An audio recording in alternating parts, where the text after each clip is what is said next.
Warning: this video may contain 18+ content. If you are not 18 or older, please leave this video. Homeless Bunny 31. Quetzalcoatl.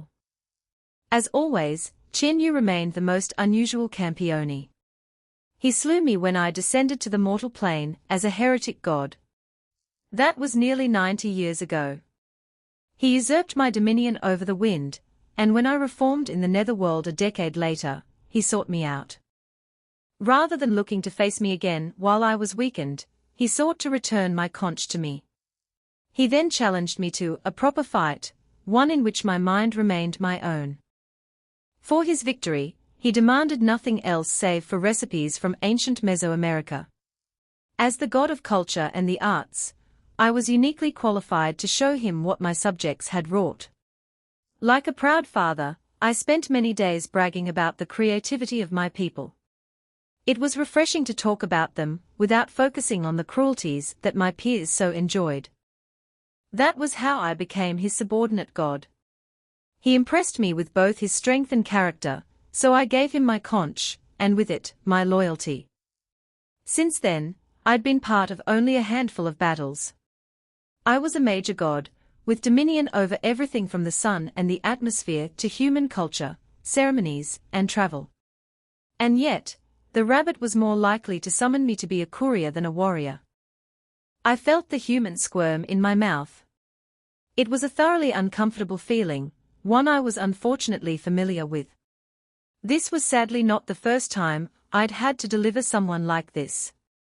"If you keep tickling me, I might swallow by reflex," I rumbled, by far the easiest way to keep the package still. Sure enough, he fell as silent as the grave. Just in case, I made sure to waft some fresh air into my mouth so he didn't suffocate. Dropping off a dead man would have been awkward, though I suspected it would have also gotten Chenyu's message across. Really, I shouldn't have been surprised. He'd managed to get himself stranded in a foreign world, one in which the age of gods had ended, not by man, but by the hands of the very gods themselves. He'd then adopted a mother and siblings for himself. Not adopted, because to imply that a Campione could lose his agency to mortals was ridiculous. I snorted at the silliness of it all. Only the bunny could do something so outrageous, and with not a single city obliterated in annoyance. With the speed of the divine wind at my back, Atlas soon came into view. As the only floating landmass on this godforsaken world, I couldn't possibly miss it. The landmass was massive, easily as large as several mountains, and boasted flattened plains and gently sloping hills. Two buildings immediately stood out. The first was a tall tower that occupied a low hill. It looked like the center of human society, not unlike the temples my subjects once built for me. I assumed it was the place of worship for whichever local deity kept their island afloat. Their authority could be felt even from here. I put it out of mind. If there were any local gods that cared enough to object to my presence here, they surely would have made themselves known by now. If they did not care to face me, then nor would I bother destroying their place of worship. The second was just as tall, if only because it sat on a taller hill. It was a relatively flat, three-story complex with multiple wings surrounded by sprawling gardens. It looked like the kind of place a bunch of self-important mortals would reside. Then there was the strange hump on the bottom of the island. I found it odd that the humans here had managed to construct something like that. It looked like a barnacle attached to a whale. I wondered what could be inside. Surely reaching it without flight was impractical, unless they'd dug completely in and through the island. I got my answer as I drew near. Alarms began to sound, their incessant shrieking carried to my ears upon the wind. From below, ships bigger than my skull took flight. That made sense, then. It was a port for their skyships, likely constructed on the underbelly of the island so as to not disturb the city above. They mobilized in force. I counted a dozen large ships. Countless smaller vessels launched from those, like bees from mobile beehives. They gathered in loose, but clearly well-practiced formations as I approached. I smiled, lips stretching over my teeth. I was the god of culture, of civilization. I was the patron of the arts, but also of societal development as a whole. Such was the influence of the feathered serpent. Seeing mortals with such technology, organization, and discipline made me happy. That was why I ignored them all. Qianyu had been clear. I was not to kill anyone. They fired their projectiles at me, but in my infinite mercy, I granted them life. I stirred the wind and commanded it to carry my voice. Cease your ineffectual struggle, mortals. I am Quetzalcoatl, the feathered serpent and god of the west wind. I am not here to bring you destruction, nor to consume you. You humans taste terrible anyway. They did not stop.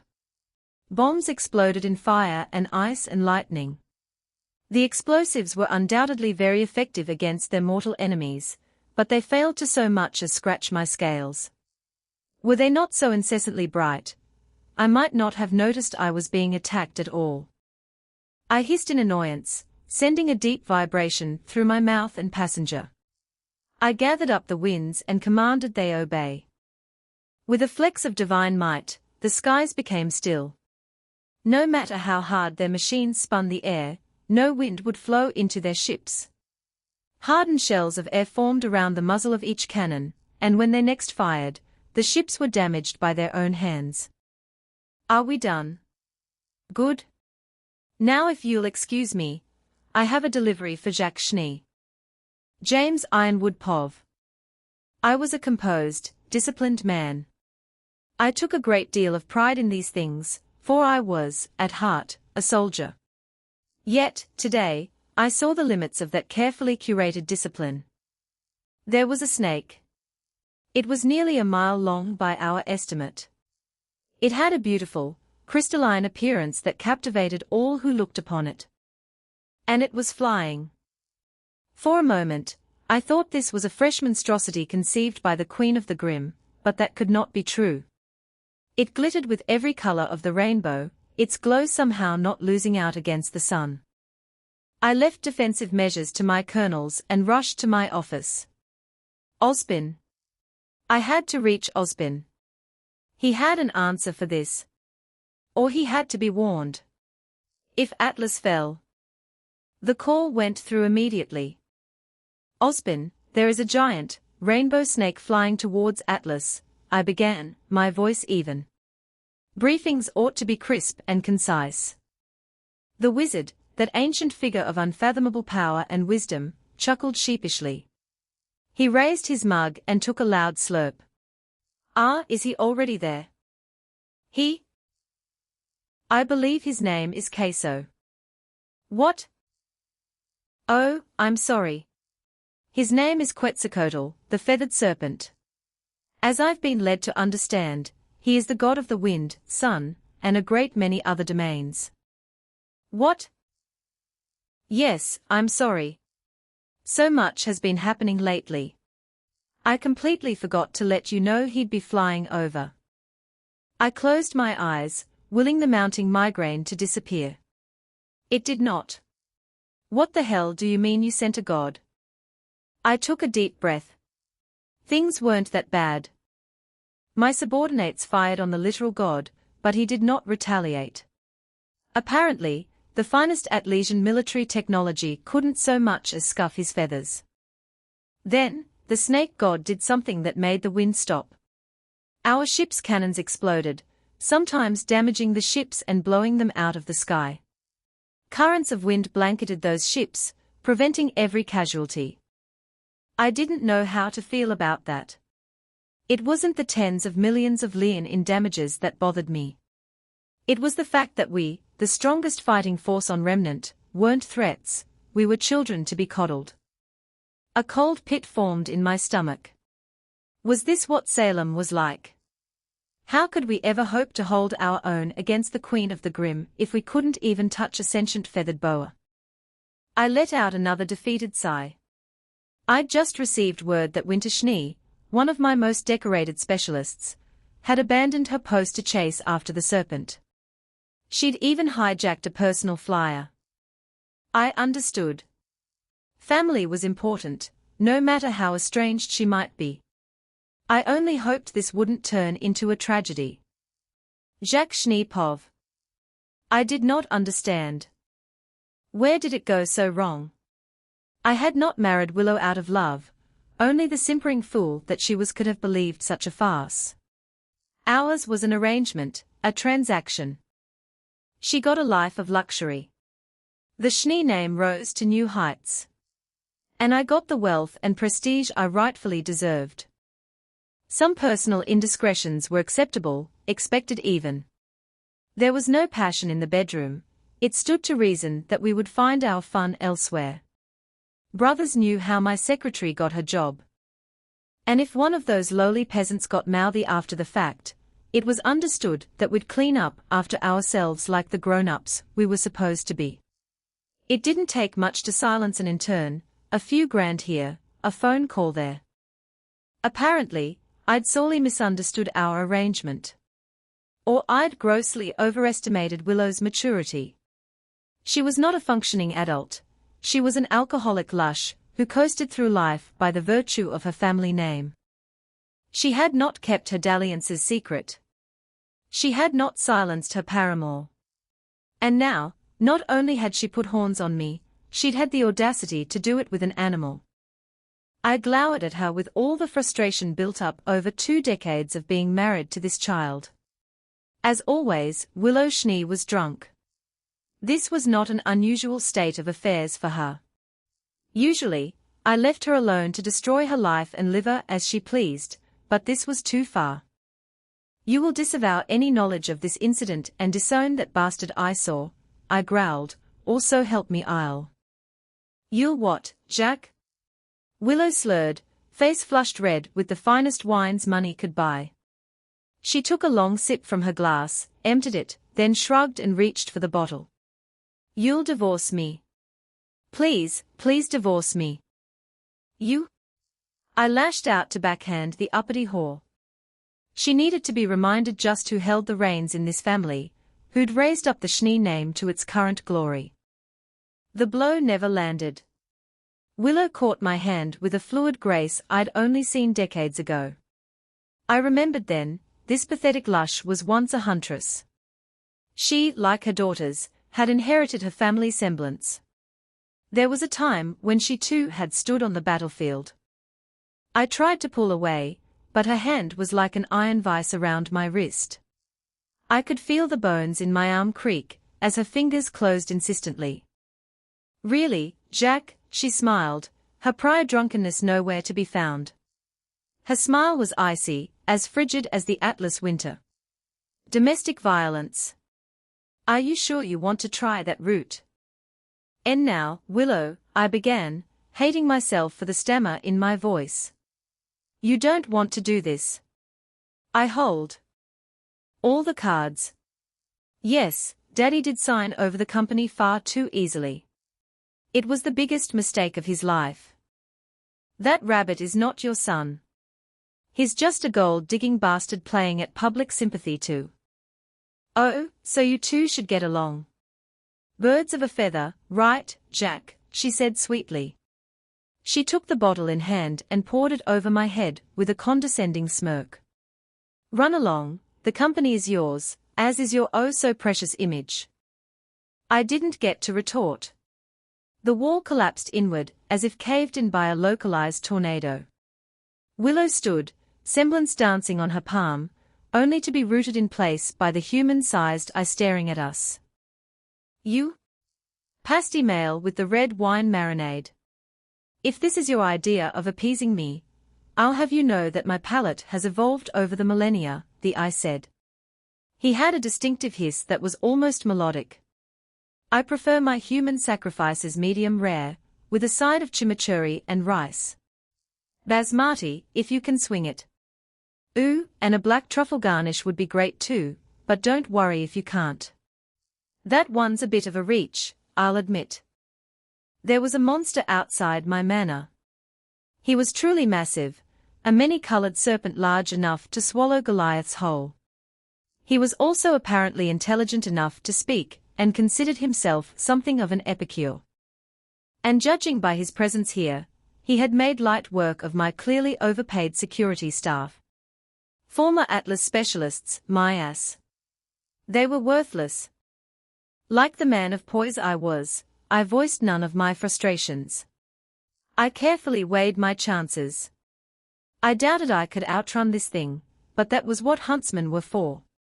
It was about time that my dear wife did something useful with her life. I am not wearing marinade, monster, I said patiently. I may as well talk to the serpent at this point. Since Remnant had decided to take leave of its senses, it was only right to play along. Red wine is a rather popular marinade, from what I understand. Usually, salt, sugar, and herbs are added to further complement the meat. The acidity does wonders for most proteins, he replied. I was being lectured on cooking by a giant serpent. My life no longer made sense. That is true, but I have only a splash of red wine on me. You need many hours for any marinade to do its work. This is true, human. Yes, my wife, on the other hand, has been an avid drinker for many years, nearly 2 decades. Surely she is thoroughly marinated by this po. Oh, you've got to be fucking with me, Willow growled. Now, dear, you are a huntress, aren't you? Wow. I was trying to diffuse the tension with a joke, but, wow. I genuinely don't know what to say to that, the serpent muttered. I am Quetzalcoatl. Don't worry if you can't pronounce my name. Just call me Queso, the only human worth a damn does. I took a deep breath. I now had to live with the fact that somewhere out there was a human who taught this monster about cooking. And those lessons had apparently stuck. I am Jacques Schnee. I know. I was told that you're the most self-serving, arrogant, pompous piece of shit in the world. I am glad to see the description was accurate. Now hold on. Just as I was about to speak, Winter Schnee, my estranged daughter and decorated specialist, charged through the courtyard. She leapt into the air and formed a staircase of glowing glyphs, her rapier aimed squarely at the beast's eye. Face my blade, monster, she shouted at the top of her lungs. I would have been impressed, perhaps even touched by her show of filial piety, had she not frozen midair, as if an invisible hand held her up. She struggled as hard as she could but could not escape. She couldn't even be heard. A large, glowing glyph summoned a white nevermore with a wingspan as long as a school bus, but that too looked diminutive compared to the serpent. It shrieked in defiance, like a starling protecting its nest, and tried to claw out the serpent's eyes. For a moment, I allowed myself to feel a flicker of hope. Then that hope died an ignoble death. Queso, and what an idiotic name that was, crushed the nevermore construct into a ball of compressed air, seemingly without even the slightest strain. HMPH, rude mortal. Although, you smell like the little, white one. Weiss, I believe, the serpent said. Yes, Qianyu did say he had 3 siblings now. You must be the second sister. By the charity that is the Jade Rabbit's divine domain, I forgive you. Feel privileged, mortal, and know that your life is not your own. I recoiled. Qianyu. The bunny. Everything was his fault. He'd torn my reputation to shreds. He'd inspired this bout of rebellion from Willow. And now, he'd used his pet monster to assault my employee and destroy my manor. I took a deep breath. I could use this. I just needed to get through this. Then, I could bury the bastard in so many lawsuits his pointy ears wouldn't reach the top. Tia the bastard is no fam, I stammered, outraged. Sure, he shushed me. A snake, shushed me. I don't care what you have to say. I'm just the mailman, mortal. So saying, he opened his cavernous jaws wide. His forked tongue, flexible and prehensile, looped on itself and reached inside. After a bit of digging around, he produced a man, soaking wet with saliva, and tossed him onto my thoroughly ruined carpet. I recognized this man. He was Jonathan Sterling, chief counsel at the Schnee Dust Company. He was competent and dignified, a true legal shark, whose reputation had most of my so-called peers running for the hills at the mere mention of his name. He looked like none of those things now. His hair was matted to his forehead. His perfectly tailored suit was ruined beyond recovery. Though he was not malnourished or injured in any way that I could see, his eyes were as haunted as any found on war orphans. He was supposed to be in Vale, silencing that uppity bastard. Clearly, things had not gone according to plan. A sudden, sunken feeling formed in my stomach. There. I think that's yours. Qianyu sends his regards. Oh? My son. Willow said in mild confusion. She was beginning to catch on. The monster turned to Willow. You are Willow, mother of Qianyu. Ah? Yes. Excellent. I will not eat you even if you have marinated yourself. Thank you. You are most welcome. You should be proud of your son. He is a truly splendid chef. Yes, I'm very proud of him. He's great at cooking up interesting things, isn't he? She said. She pulled out another bottle, and tipped it back with a happy sigh. In this moment alone, I envied her. Going with the flow must have been easy when you spent life in drunken stupor. Would you like to stay for a while? I'll have the servants prepare some refreshments. Flying all the way from Beacon must have been hard. You know what? Why yes, I'd love that. It's good to see a mortal with basic courtesy, he said, eyeing me disdainfully. Why me? I hadn't even tried to stab him as Winter had. I'd thought guest rights were a universally understood obligation of the homeowner. If this is how you treat guests, it's no wonder your wife found a better man. I glared impotently as Willow broke down in a fit of giggles. I didn't know how, but I swore I'd make the fucking bunny regret darkening my doorstep. Can you let my daughter down? She's very eager, but she means well. So I see. Queso set her down on the carpet. A long tongue reached out and settled over Winter's head before rubbing itself distinctly in a petting motion. It was a well-executed thrust, little one. You have potential. Homeless Bunny 32. Ozpin Pov. It was official. I no longer knew what was happening. I'd seen a great many things in my myriad lives. I'd seen wonders beyond mortal imagining, terrors too. There were times when I questioned my self-imposed crusade, when I wondered if the gods had been right, and there was nothing about humanity worth saving. It was a constant whisper in the back of my mind, the urge to simply give up the good fight. Lately, that whisper had grown quieter. As I'd come to learn, our gods had abandoned humanity, but our gods were rather small fish in an infinitely vast ocean. We were not alone in all of existence, and that realization both awed and terrified me. Qianyu. Everything led back to Qianyu. He was, as best I could tell, a god. He claimed to be a Campione, a type of ascended human, but he was a god. He wielded divine powers, possessed divine domains, and, perhaps most damningly, had a divine lack of common sense. As the children say these days, if it quacks like a duck. And yet, he was nothing like the brother gods I knew. He neither demanded worship nor expected impossible perfection from those who followed him. If anything, his single-minded devotion to cooking left no room for the tyranny that was so typical of those with such power.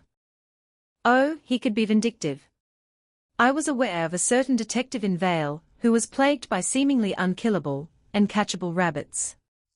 But though Glinda argued that his punishment was petty and unusual, it certainly was. Even she could not claim he was unreasonably cruel.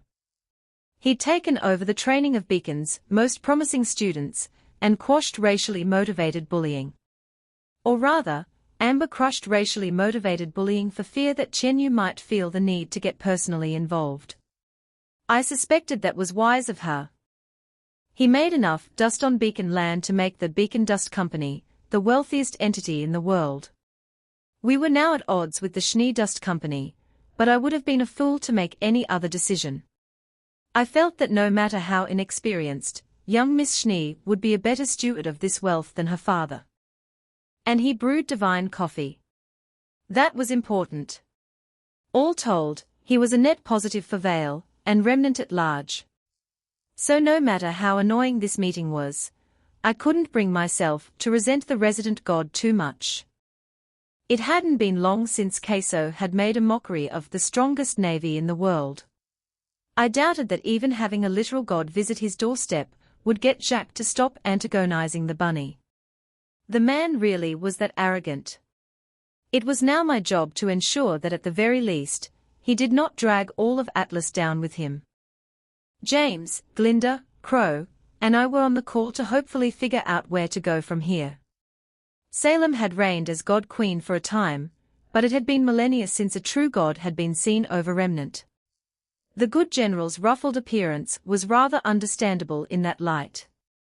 No, I did not summon him, I answered James for the 6th time tonight. Yes, Queso is a god, or close enough to it that the distinction is a matter of semantics. That can't be true. There are only 2 gods, James denied. James Ironwood, the most celebrated and feared commander in the world, had been reduced to the level of a petulant child.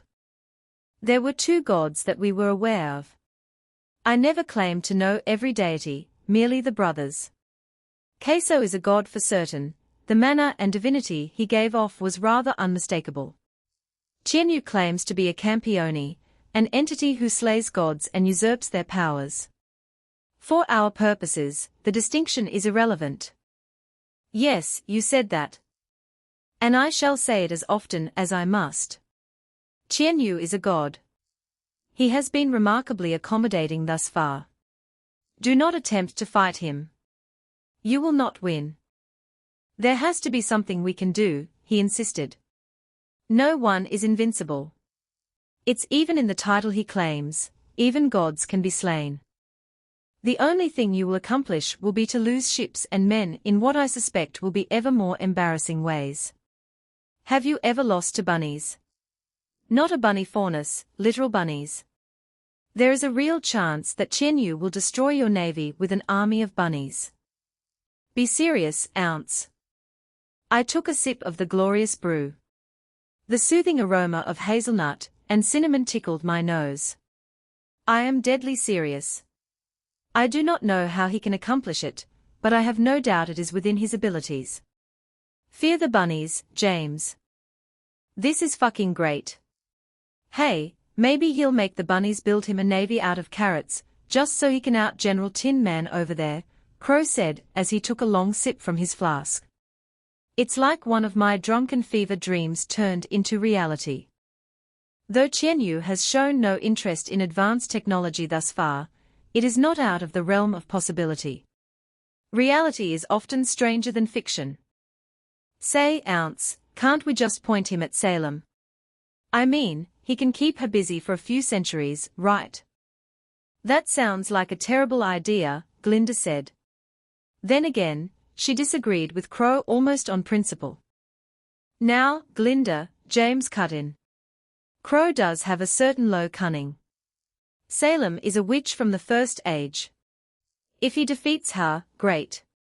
Even should he die, it would weaken Salem, and we would have one less problem, surely.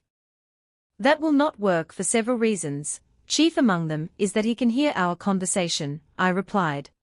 It was a guess, but not an uneducated one. Over the past few months, Qianyu had demonstrated sensory abilities that defied all logic. It was almost as though his sense of hearing was the idea of hearing, rather than a mechanism that interpreted the vibrations in the air. He can hear us? James asked in a harsh whisper, like a teenager trying to sneak his girlfriend into his house while his parents slept. Amusing, given he was dialing in via CCT. Quite. Logic has no place among the divine. Or rather, gods abide by a different set of rules. There has to be something we can do. I stared him down with all the weight of my past lives. For a moment, I gained the authority of countless kings, conquerors, and sages. No, James. There is nothing you can do. Qianyu is a peer to the brother gods, if not their greater. Allow me to discourage you from any unwise actions by reminding you that he knows what is keeping Atlas afloat. Do you really want his enmity? Well, he sighed, defeated. Fine, but I am sending Winter to monitor the situation. PFTT, you're sending the Ice Queen. Crow scoffed. Having a little family reunion, are we? He is not a Schnee. You've got that right. RWBY says Weiss is adopted into his house, not the other way around. So I guess it's Winter you now. The two descended into more predictable bickering. Glinda, despite her best attempts to stop them, only managed to get sucked into the argument. The three really were like children sometimes, or perhaps I was again starting to feel my age. I felt a migraine begin to build, so I took a long, comforting sip of divinely blessed coffee, and the world was right again. Truly, I needed no further proof of the bunny's godhood than the mug in my hand. Salem Pov. It was official. I no longer knew what was happening. A god had descended to the mortal plane. No, a god was summoned. Watts Moles and Atlas were able to acquire recordings of both the new serpent deity and the Tinpot General's meeting with Ozpin. I felt the serpent's divinity, a power unlike the rabbit's. The rabbit's manner was tightly controlled, always restrained as a god among men. Not so with the serpent, he saw no need to restrain himself. No, I doubted he even could, his domains being what they were. Unlike the rabbit and his magic, the serpent's power spread throughout the sky. It was as though the very winds were singing hymns to their master for all creation to hear. Here is the god of the sky. Here is the lord of the winds, they whispered. To one with the gift of magic, it was an unmistakable call, the hand of divinity upon the natural world. I did not understand. I'd long wondered if there were other gods. In my darkest moments, I wondered how different my life could have been had the brothers not been such cruel masters.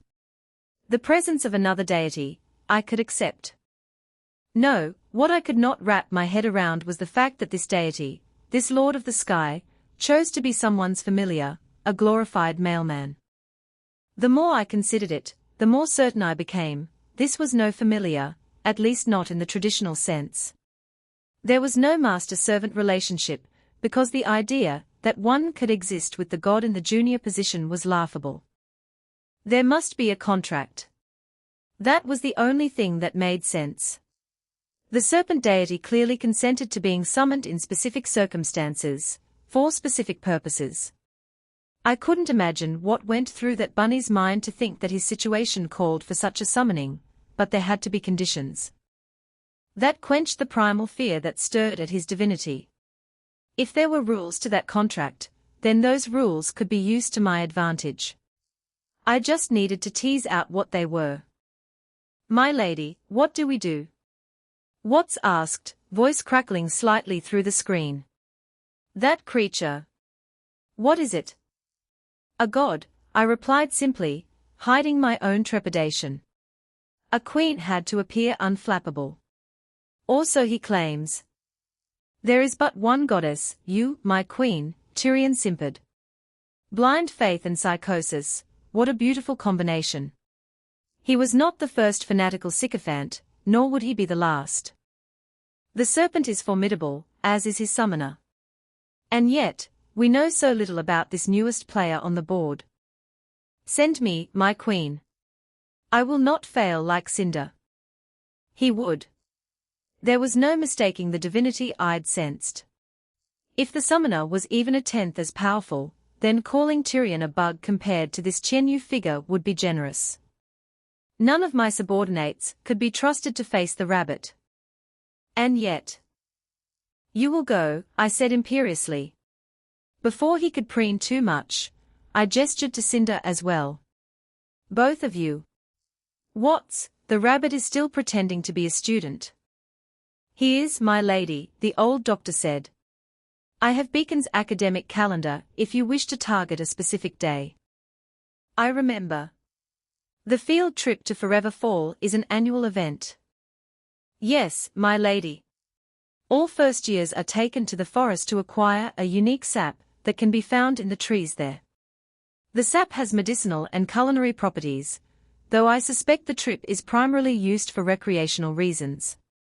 Then that is when we will strike. I shall rouse the ancient wyvern that slumbers near Vale, and send a grim tide. Perhaps a beast almost as ancient as I will be his match. Tyrion, you will wait for the opportune moment before stinging him. Your venom should strip away whatever protection Cinder could not overcome. If no such moment appears, withdraw without being seen. Yes, my queen.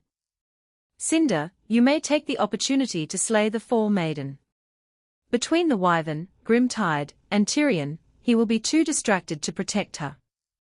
I will not fail, she said with a dark smile, confident she could face the maiden. What, you will observe. Your primary job will be to study the rabbit's response. Hazel, you will protect Watts should he be discovered, and, should the others require it, provide reinforcements for extraction. Yes, the two chorused. I cut the connection. Of the two, I judged that Cinder had the higher chance of success.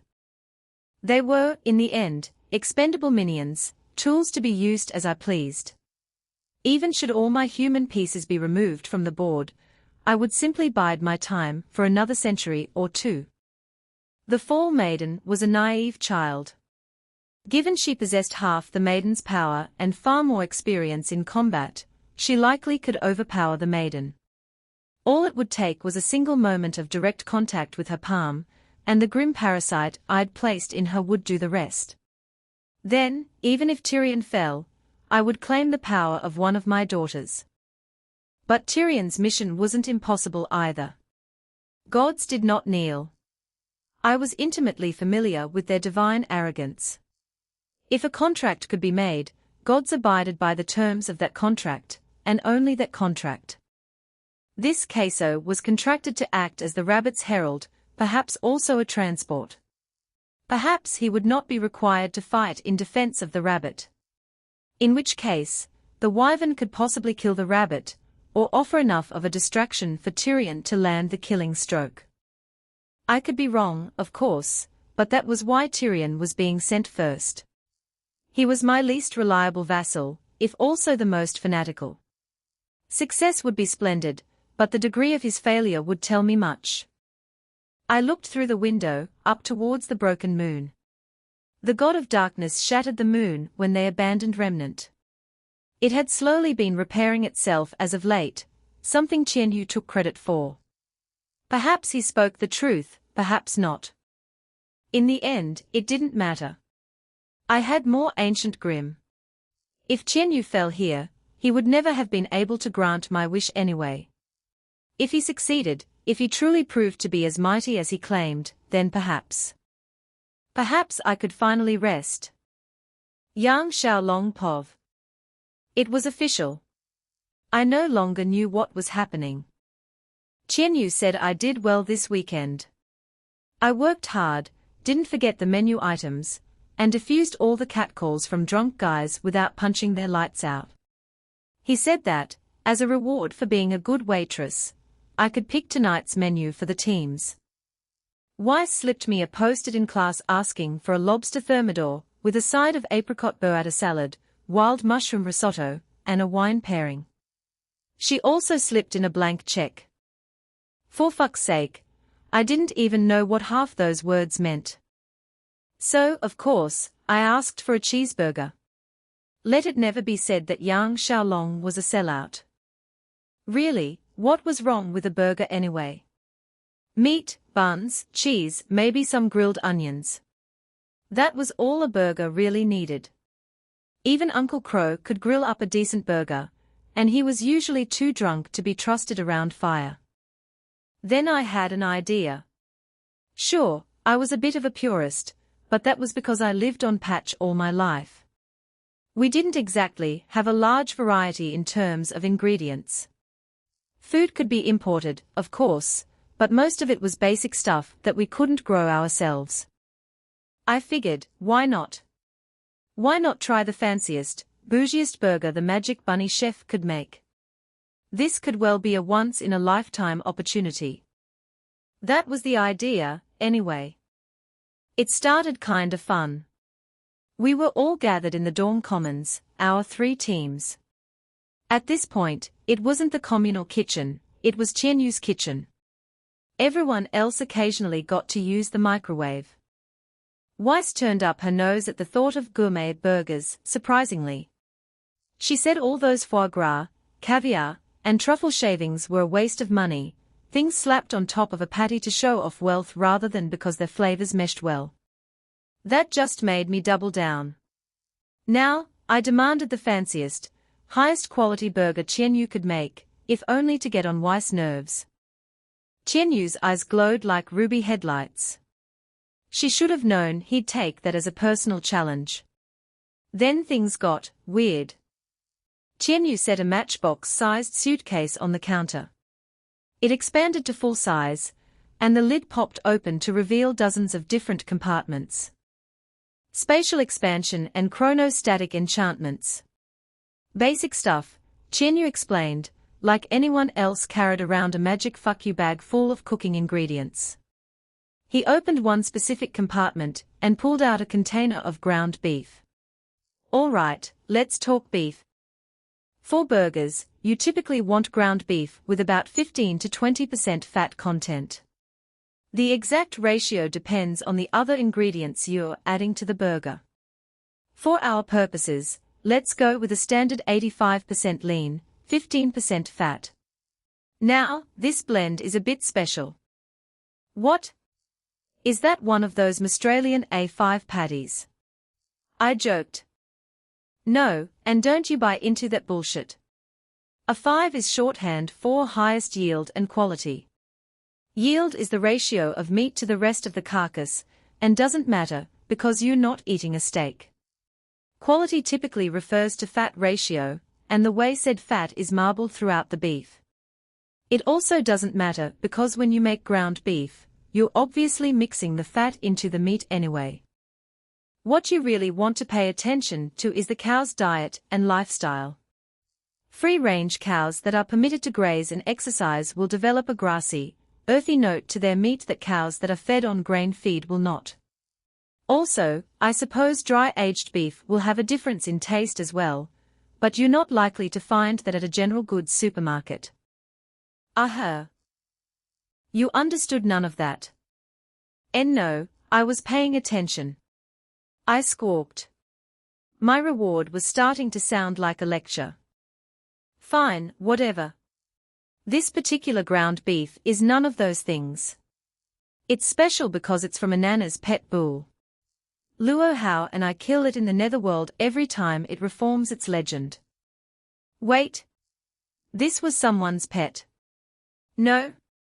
Ruby cried in distress. She glared at Chienyu with teary eyes.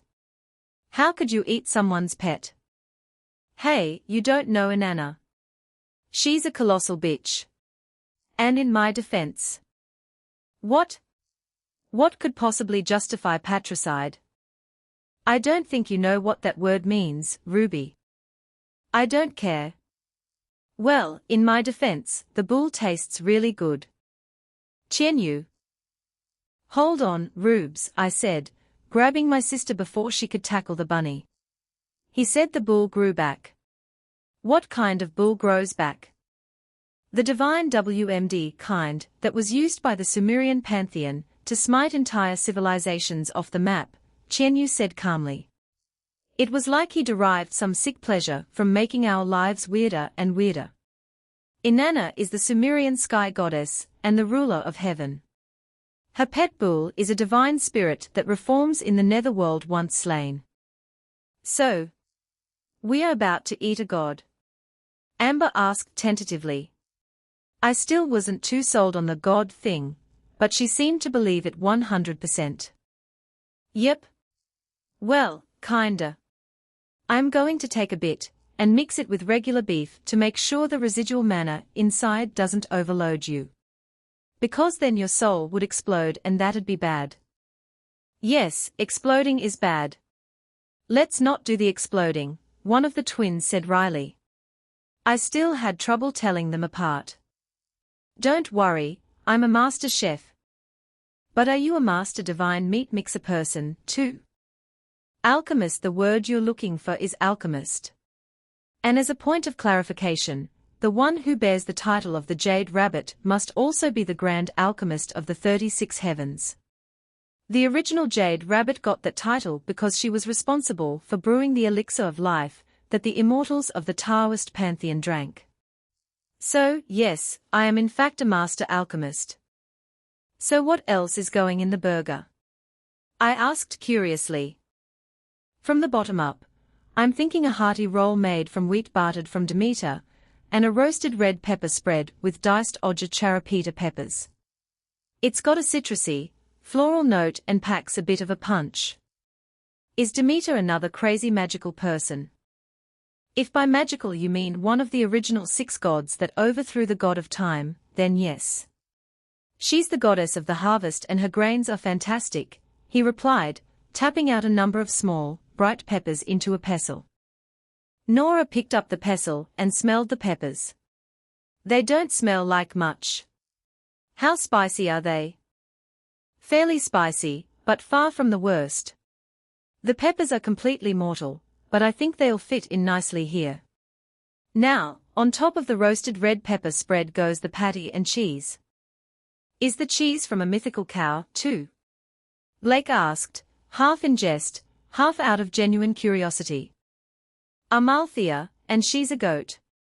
Her milk nourished the sky god, Zeus, when he was an infant hiding from his father. I go yank her titties once every few decades. She's a good girl. Phrasing. And why was he hiding? Because Cronus, that god of time I mentioned, wanted to eat Zeus like he ate his other 5 children. Oh, yeah, Demeter's one of those 5. Oh, yay. Dinner time comes with infanticide today. You asked, the bunny shrugged. The Greek gods are kinda fucked up, honestly. Really, most gods are. Anyway, Amalthea's milk has the unique alchemical property of being a universal solvent that integrates only the beneficial qualities of a reagent. I made cheese and heavy cream out of it. Of course you did. On top of the patty, I'll include a poached egg of a fenghuang for richness. That sounds quite heavy, Ren said. Can we have salad with that? Really, dude? Salad? With a burger? I said, shaking my head disappointedly. Just enjoy the artery-clogging goodness. We need fries, bun. Don't worry. I got the Inari to make me a special rice vinegar I plan to use to mix a quick slaw, Qianyu said. He pulled out an ornate sake bottle and stirred its contents. I know rice vinegar sounds weird, but you'll just have to trust me. We can put that on top of the poached egg. Then, just to keep Yang happy, I'll make an onion marmalade made with cubed peaches from my garden in the Lunar Palace to spread over the top bun. And yes, I do plan to make you fries. I don't think you'll be able to handle more manna in your bodies, so you'll just have to settle for normal potatoes. It's a shame, too. I once mugged a bunch of leprechauns. They were really confused when I ignored the gold and just took their potatoes. I took a deep breath. Leprechauns were apparently real wherever he was from. We looked at each other and collectively decided to put that story inside the Qianyu's Qianyu Ness box. Even CFVY, the newest additions to our group, had learned to stop questioning things. Suffice to say, Qianyu had to tuck each of us into our beds by the time we were done. It was both the most glorious thing I'd ever put in my mouth, and the most tragic, for I'd never again look at burgers the same way again. Everything else would fall short of this religious experience. This single cheeseburger, Made suffering at juniors and putting up with the twins worth it.